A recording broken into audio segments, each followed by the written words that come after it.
We also had a question from Henry. I got into cycling around the 2012 boom. I bought a standard entry-level road bike, a Rose Pro RS, in 2013 with an aluminium frame and a carbon fork, around the £900 mark at the time, and I've loved it ever since. The only significant upgrade it's had is the wheel set and tyres. My question, how long should I expect the frame to last? What are the signs it's deteriorating, and how should I expect it to deteriorate? Slowly or all at once? Is it safer to replace after a certain age/mileage, or can I keep going? And if I should replace it, what's the ethical way to dispose of it? I assume it's not cool to sell or give away a frame that might be unsafe. If it helps, it has been kept indoors and lovingly maintained all that time. It still feels like new to me. My mileage has been varied, but around 1 to 3k per year. I would estimate a minimum of 12,000 miles in the time I've had it. It's been the best money I've ever spent, and I will happily keep it going if I can. So when I was growing up in the bike shop, generally we were told alloy bikes last 5 years. But at that point, I think the people aimed it at was back home, people doing about 400 to 500 kilometers a week. So that is a considerable amount of riding. So based off this, I think as long as the frame, visibly looking at it, doesn't have any bubbling or corrosion or cracks forming with that kind of distance, that bike should last them quite a bit. As long as you look after it in terms of cleaning it, drying it, keeping salt and things like that away, and just having a look at it all lasts. In terms of ethically disposing of it, that depends where you live. I don't know. Do you take it to a recycling center?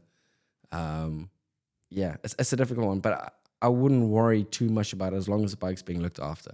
Also, having bought the bike in 2012 for that price means it would be an excellent bike. With alloy bikes, my understanding is that it should last a long time.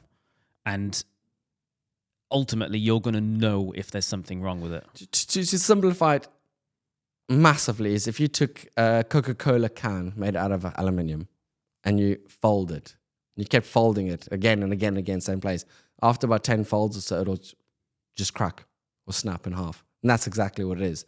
So essentially, it's the more you ride it, the more pressure you put through it and weight and power, the bike has mini flexes all the time. And eventually, those flexes just become too much for it.